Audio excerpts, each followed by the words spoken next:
ہم کس طرف جا رہے ہیں مسلمانوں؟ ہم کیسے اپنے آپ کو حسینی کہتے ہیں؟ حسینی تو وہ ہے جو عاشورے کے دن جس کے بارے میں کہا گیا جو بندہ عاشورے کے دن نماز پڑھتا ہے، روزے رکھتے ہیں، دعا کرتا ہے، اللہ تعالیٰ اس کو 50 سال کے گناہوں کو معاف فرما دیتا ہے اور اس کو 1 سال کی عبادت کا ثواب عطا کرتا ہے۔ تو عاشورے کا دن ہمارے لیے کھیل کو تماشوں کا دن نہیں ہے، بلکہ وہ دن ہمارے لیے اللہ کی بارگاہ میں توبہ و استغفار کرنے کا دن ہے۔ سامعین محترم، آخر وہ بات آ گئی تو امام حسین نے جب خطبہ دیا تو میں پہلے بتا چکا ہوں کہ حور کی ماں اہل بیت اطہار سے محبت کرتی تھی اور اس کا بیٹا تھا حور۔ جب امام عالی مقام نے یہ خطبہ دیا اس کے دل پر بات اثر کر گئی۔ یزید کی فوج کو چھوڑ کر جو حور تھے اب وہ امام عالی مقام کی فوج میں آ گئے اور وہ حضرت حور بن گئے، اور حضرت حور نے امام عالی مقام کی بارگاہ کے اندر عرض کیا کہ امام عالی مقام آپ اجازت دیجئے آپ کے خیمے کی طرف سے یزید کی طرف سب سے پہلا اگر کوئی جنگ کرنے کے لیے جائے گا تو میں جاؤں گا۔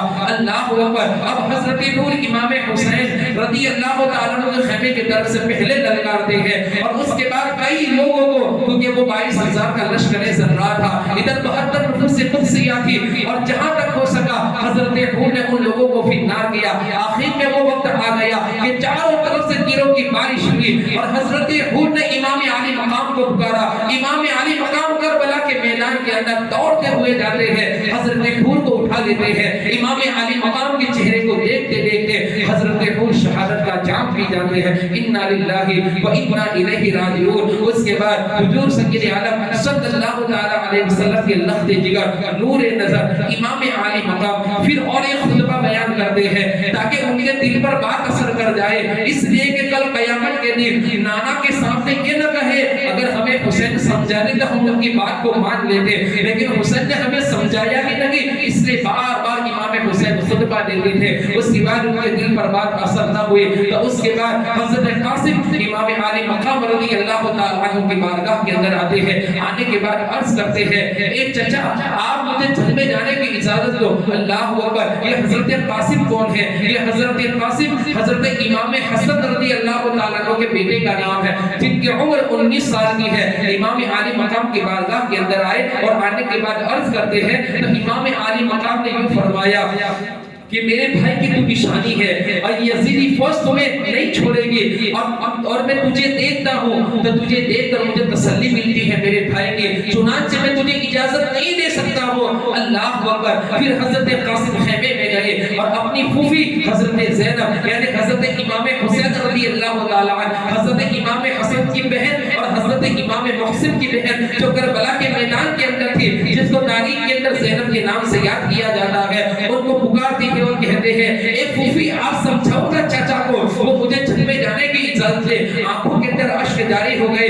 قربان امام تیری صبر پر، تیری عظمتوں پر لاکھوں سلام امام۔ ایسے ماحول کے اندر بھی جب آئی اس کے بعد زینب نے عرض کیا اے میرے بھائی حسین جب ماں کا آخری وقت تھا تو ماں خاتون جنت نے تجھے کچھ وصیتیں کی تھی، اس کے اندر ایک وصیت یہ بھی تھی کہ اے بیٹے حسین جب زینب کو ضرورت پڑے تو زینب کی باتوں کو تو مان لینا، ان کی بات کو نہ ٹالنا۔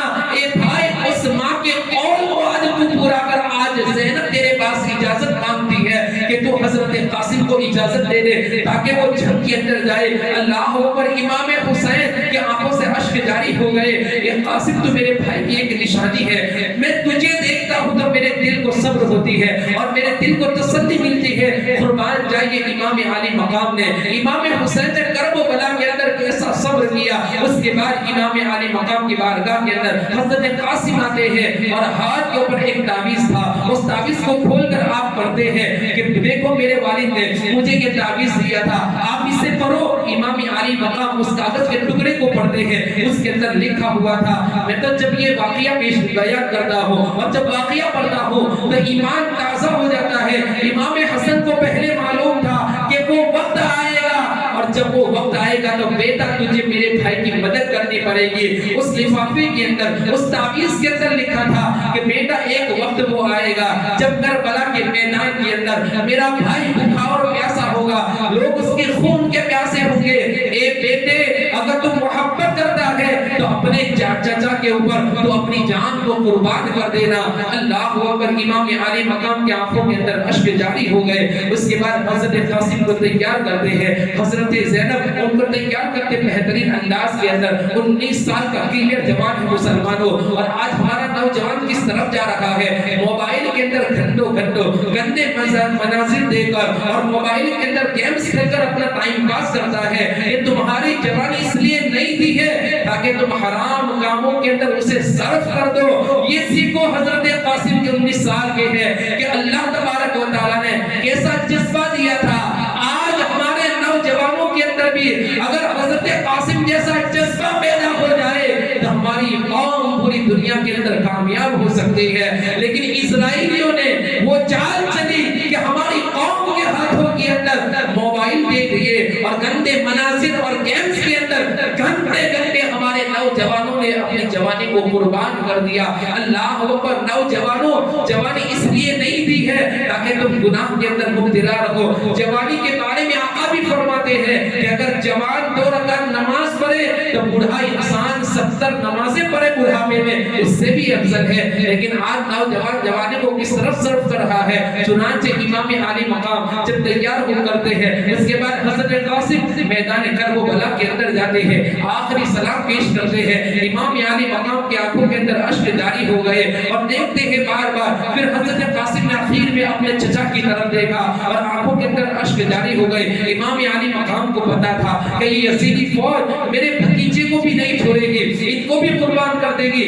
الغرض بیان کروں گا کہ چنانچہ جب امام عالی مقام نے حضرت قاسم کو جب کربلا کے میدان کے اندر بھیجا تو چنانچہ جیسے ہی قاسم کربلا کے میدان کے اندر گئے، چاروں طرف سے نور چھا گیا اور یزیدی فوج کے اندر ایک خوف پیدا ہو گیا کہ حسینی لشکر کی طرف سے ایک نور آ رہا ہے۔ سارے لوگوں کے دلوں کے اندر ایک کپ کپی طاری ہو گئی، ان کے دلوں کے اندر ایک خوف پیدا ہو گیا۔ اس کے بعد جو ارزق نامی پہلوان تھا، اس ارزق نامی پہلوان نے دیکھا کہ یہ تو حسن کا بیٹا ہے اور یہ تو قاسم ہے، امام حسین نہیں آئے تو بچوں کو بھیج دیا، بھتیجے کو بھیج دیا۔ اللہ اکبر۔ جیسے کربلا کے میدان کے اندر جاتے ہیں، اللہ اکبر، چہرہ چمکتا ہوا نظر آتا ہے حضرت قاسم کا۔ اب ارزق کے 4 بیٹے اس جنگ کے اندر تھے، وہ جو اس وقت پہلوان تھا، تو چنانچہ جیسے ارزق نے دیکھا کہ حسین کا یہ بھتیجا ہے، حضرت قاسم آ رہا ہے، تو چنانچہ اس نے کہا اس کو میں کیا شہید کروں گا، اس کے لیے تو میرے بچے ہی کافی ہے، میرے بچے اسے ختم کر دیں گے۔ تو ارزق نامی جو پہلوان تھا اس دور کے اندر سب سے طاقتور اور بہادر تھا، اس بہادر پہلوان نے جیسے کہ حضرت قاسم کے مقابلے کے اندر اپنے چھوٹے بچے کو بھیجا تو حضرت قاسم نے اسے فنار کر دیا۔ پھر دوسرا بیٹا آیا، اسے بھی فنار کر دیا، تیسرا آیا، اسے بھی فنار کر دیا، چوتھا بیٹا آیا، اسے بھی فنار کر دیا۔ اب ارزق کے پاس سے پیغام پہنچا کہ تیرے چاروں بیٹوں کو قتل کر دیا، چارے بیٹوں کو فنار کر دیا۔ چنانچہ اب غصے کے اندر ارزق پہلوان آیا کہ میں کیا دیکھتا ہوں، میرے چاروں بیٹوں کی لاشیں پڑی ہوئی ہے اور حضرت قاسم کے ہاتھ کے اندر میرے بیٹوں کی تلوار ہے۔ اللہ اکبر۔ یہ وہ بیٹے ہیں اور یہ اس کے پوتے ہیں جس نے خیبر کے دروازے کو الٹے ہاتھ سے اٹھا کر ڈھال بنا لیا تھا۔ جو علی کے بیٹے ہوتے ہیں اور جو ان کے بیٹے ہوتے ہیں ان کے اندر بھی علی کی شجاعت نظر آتی ہے۔ چنانچہ حضرت قاسم کے مقابلے کے اندر جیسے ہی ارزق نامی پہلوان آیا، حضرت قاسم نے کہا وہ اتنا بہادر پہلوان ہے لیکن تیرے پاس اتنا بھی علم نہیں ہے، تو اتنا بھی نہیں جانتا کہ گھوڑے کو کس طریقے سے پکڑا جائے، اس کی زن کو کس طریقے سے کسا جائے۔ جیسے کہ اس ارزق پہلوان نے جیسے ہی اپنی گردن کو جھکایا اور جیسے کہ اس کی زن کو کھینچا، حضرت قاسم نے ایسا وار کیا کہ اتنا بڑا پہلوان تھا اسے بھی کربلا کے اندر فنار کر دیا۔ اب یزیدی فوج کے اندر یہ کپی جاری ہو گئی، ان کے دل کے اندر خوف پیدا ہو گیا کہ یہ علی کا پوتا ہے اور امام حسن کا بیٹا ہے، اگر یہ زندہ چلا گیا اور زندہ بچ گیا وہ کسی کو بھی نہیں چھوڑے گا۔ عمر بن سعد کے حکم سے کربلا کا میدان بھج جاتا ہے، چاروں طرف سے تیروں کی بارش ہوتی ہے۔ اللہ اکبر۔ اور اس کے بعد انہوں نے یہ منصوبہ کیا، اس کے بعد یزیدی فوج نے یہ چال چلی کہ گھوڑوں کے ذریعے چاروں طرف سے مٹی کو اٹھایا گیا اور چاروں طرف سے ساری فوج اکٹھا ہو گئی۔ اللہ اکبر۔ اور حضرت قاسم کے اوپر وار کیا اور حضرت قاسم یا ابا الاتش الاتش، اے چچا آپ میری مدد فرمائیے، اے چچا مجھے تھوڑا پانی دیجئے، اللہ اکبر، 3 دن کے بھوکے تھے، 3 دن کے پیاسے تھے، اللہ اکبر، پھر بھی میرے امام نے وہاں پر صبر کیا، پھر بھی امام عالی مقام نے وہاں پر شکر کیا، کوئی گلہ شکوہ نہ کیا، چاروں طرف سے تیروں کی بارش ہوئی، اللہ اکبر، جیسے کہ اپنے گھوڑے سے گر گئے، زخم کھا کر حضرت قاسم، اس کے بعد امام عالی مقام جب ان کی لاش اٹھانے کے لیے گئے تو مؤرخین کتابوں کے اندر لکھتے ہیں کہ جیسے کہ حضرت قاسم کی لاش کو امام عالی مقام نے اٹھایا تو ان کے پاؤں زمین سے گھسیٹتے ہوئے جسم پورا بوجھا ہو گیا تھا اور جسم کو پورا رون دیا گیا تھا، صرف سر اور سینہ امام حسین کے سینے سے لگا۔ اللہ تعالیٰ کی بارگاہ میں امام حسین سے شکر کرتے، مولا یہ کلیئر جوان آج میرا بھتیجا تھا، مولا اس کی بھی تو نے تیری بارگاہ کے اندر میں نے قربانی کر دی، اے مولا تو راضی ہے کہ نہیں؟ اس کے بعد امام عالی مقام نے اللہ تعالیٰ کا شکر ادا کیا اور جیسے کہ حضرت قاسم کی لاش کو خیمے میں لائے، حضرت سکینہ نے چیخ نکالی، امام عالی مقام نے کہا بہن زینب بیٹی کو کہہ دو کہ اپنی آواز کو بلند نہ کرے، آقا کی شریعت ہے کہ عورت کی آواز بھی عورت ہوا کرتی ہے۔ کربلا کے میدان کے اندر بتاؤ کیسا پہنا میرے امام نے شریعت کا دیا، 7 سال کی سکینہ چلائی، قاسم کی لاش کو دیکھ کر تو امام نے وہاں پر بھی شریعت پر پہرا دیا کہ بہن زینب سکینہ کو کہہ دو آواز بلند نہ کرے، عورت کی آواز بھی بلند ہوا کرتی ہے، چھپانے کی چیزیں مسلمان۔ اور آج ہماری ماں اور بیٹی سر بازار کس طرف ہم جا رہے مسلمان؟ امام حسین نے کیسے شریعت پر پہنا دیا۔ اس کے بعد بہن زینب آتی ہے کہ بھائی میں نے آج تک تجھ سے کچھ نہیں مانگا، بھائی میرا بھی چاہتا ہے کہ میرے بھی 2 بچے ہیں اور محمد کم سے عمر کے ہیں 6-7 سال کے، بھائی اجازت دے۔ بہن میں کیسے اجازت دوں؟ اپنے بھتیجے کی لاش جو اٹھا کر آیا اس کا غم میرے دل سے دور نہیں ہوا۔ کہا کہ بھائی میں بھی چاہتی ہوں کہ جب میں بھی ماں سے ملوں، جب میں بھی نانا سے ملوں تو یہ نہ کہے کہ زینب جب تو کربلا میں تھی تو اس وقت جب تیرے بھتیجے کو جب شہید کر دیا گیا تھا تیرے بھی 2 بچے تھے تو تو نے کیا کیا؟ تو چنانچہ امام عالی مقام رضی اللہ تعالیٰ عنہ نے ان کو بھی اجازت دی، اس کے بعد دونوں بچے جاتے ہیں، ان کی بھی شہادت ہو جاتی ہے۔ اس کے بعد حضرت علی اکبر امام عالی مقام کی بارگاہ کے اندر آتے ہیں اور آنے کے بعد حضرت امام عالی مقام کی بارگاہ کے اندر حضرت علی اکبر کہتے ہیں کہ ابا جان میرے ہوتے ہوئے آپ کربلا نہیں جا سکتے۔ اللہ اکبر، 18 سال کا کلیئر جوان امام حسین کا بیٹا، تو چنانچہ جیسے ہی امام حسین رضی اللہ تعالیٰ عنہ کی بارگاہ کے اندر آئے، آپ نے اجازت نہیں دی، آپ نے پھوپھی کو آواز دی کہ پھوپھی جان زینب مجھے یہ اجازت دلواؤ۔ اب بہن کے سامنے بھائی نے اجازت دی، اب بتاؤ وہ باپ کیسا باپ ہوگا جو اپنے بیٹے کو تیار کر کے کربلا کے اندر بھیج رہا ہے۔ باپ کو پتا ہی امام علی مقام کو کہ یزیدی فوج میرے بچے کو نہیں چھوڑے، پھر بھی دلہا بنا کر کربلا کے میدان کے اندر حضرت علی اکبر کو بھیج رہے ہیں۔ جیسے ہی حضرت علی اکبر کو تیار کیا اور اس کے بعد جب میدان کربلا کے اندر حضرت علی اکبر جاتے ہیں، ایک نور چھا گیا اور وہاں عمر بن سعد کہتے ہیں، عمر بن سعد کہتا ہے جو یزید کی فوج کی طرف سے تھا، اور دوسرے جو لوگ تھے یزید کی فوج کی طرف سے وہ کہتے ہیں کہ کیا ہم اپنے آقا سے جنگ کریں گے میدان کربلا کے اندر؟ لوگوں نے کہا کہ آقا نہیں ہے، کہا کہ یہ ہمارے نبی ہے، دیکھو ان کا چہرہ، یہ آ رہے ہیں تو ہمیں ایسا لگتا ہے جیسے سواری ایک آقا کی آ رہی ہے، ہم نبی سے جنگ نہیں کر سکتے ہیں۔ اس کے بعد کسی نے کہا کہ تم جانتے ہو یہ کون ہے؟ یہ حسین، یہ علی اکبر بن حسین ہے، یعنی حسین کا بیٹا علی اکبر ہے۔ کربلا کے میدان کے اندر جیسے ہی حضرت علی اکبر پہنچتے ہیں، اللہ اکبر، چاروں طرف سے تیروں کی بارش ہوتی ہے اور جو بھی حضرت علی اکبر کے مقابلے کے اندر آتے حضرت علی اکبر ان کو فنار کر دیتے ہیں۔ یہاں تک کہ مورخین نے لکھا ہے کہ حضرت علی اکبر نے 1 مرتبہ نہیں، 1 مرتبہ گئے واپس آئے، لوگوں کو فنار کر کے 2 مرتبہ آئے، یہاں تک کہ 12 مرتبہ کربلا کے میدان میں واپس گئے اور سارے لوگوں کو فنار کر دیا، اور اس کے بعد کہا کہ یا ابا علقش، اے ابا حضور مجھے پیاس لگی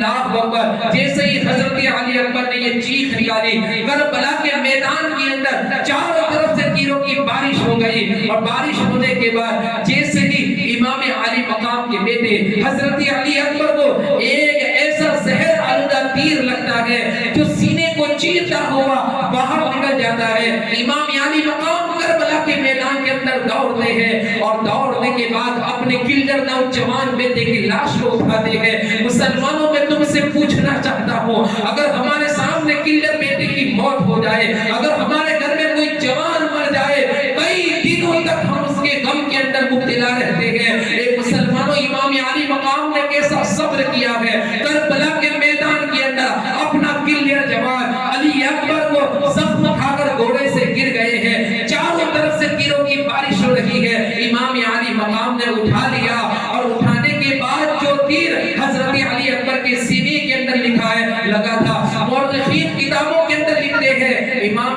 علی مقام کی 56 سالہ زندگی کے اندر آپ کا سر کا کوئی بھی بال سفید نہ ہوا، لیکن جیسے ہی وہ تیر نکالا امام علی مقام نے، اس تیر کے ساتھ حضرت علی اکبر کا دل بھی باہر نکل آیا، اور جیسے ہی بیٹے کی لاش کو اٹھایا تو اس کا بوجھ حسین برداشت نہ کر سکے، اور اسی وقت امام حسین کے سر کی اور داڑھی کے سارے بال سفید ہو گئے۔ اللہ اکبر، اس حالت میں بھی میرے امام نے صبر کیا، اور اللہ کی بارگاہ میں شکر ادا کہ مولا کلیر جوان بھی تیری بارگاہ میں قربان کر دیا، مولا تجھے یہ قربانی قبول ہے کہ نہیں بتا۔ اور آج ہم اس طرف جا رہے ہیں، تو اس لیے مسلمانوں اپنی سوچ بدلو، وقت ہو چکا ہے، انشاءاللہ پھر کبھی زندگی ملی تو انشاءاللہ آگے کی گفتگو ہوگی، اور انشاءاللہ یہاں سے آگے کی جو بات ہے کل جمعہ کے اندر چشتیہ مسجد کے اندر آگے کا ذکر ہوگا، اور انشاءاللہ اگر پھر بھی کچھ باتیں رہ جاتی ہے، بات کربلا کس طریقے سے سر مبارک کو کوفہ اور دمشق کے بازاروں کے اندر پھرایا گیا، وہاں پر بھی زینب نے کیسے پہرا دیا اور کیسے شریعت کو بچایا، اور کس طریقے سے یہ دین بچا، انشاءاللہ ان ساری باتوں پر روشنی ڈالی جائے گی عاشورہ کے دن بھی۔ لیکن مسلمان ایک ہی چیز آپ سے کہوں گا، جب تک زندہ رہو حق پر رہو، اور جب آپ حق کے ساتھ رہو گے تو اللہ تعالیٰ کی آپ کو مدد بھی ملے گی۔ اور اس لیے کہا کہ شاہ اسد حسین، بادشاہ اسد حسین، بادشاہ حسین ہے، شاہ کا معنی بھی بادشاہ ہوتا ہے، پھر فرمایا بادشاہ اسد حسین، بادشاہ بھی حسین ہے، پھر فرمایا کہ دین اسد حسین، کہ دین بھی حسین ہے، دین پناہ اسد حسین، دین کو پناہ دینے والے بھی حسین ہے، پھر فرمایا سردار آزاد دست در دست یزید، کہ اپنا سر تو دے دیا امام علی مقام نے، لیکن اپنا ہاتھ کسی یزید پلید کے ہاتھ میں نہ دیا۔ پھر فرمایا حقا کی بنا لا الہ اسد حسین، حقیقت تو یہ ہے کہ لا الہ الا اللہ محمد رسول اللہ صلی اللہ علیہ وسلم کی بنیاد اگر کوئی چیز ہے تو وہ امام حسین ہے۔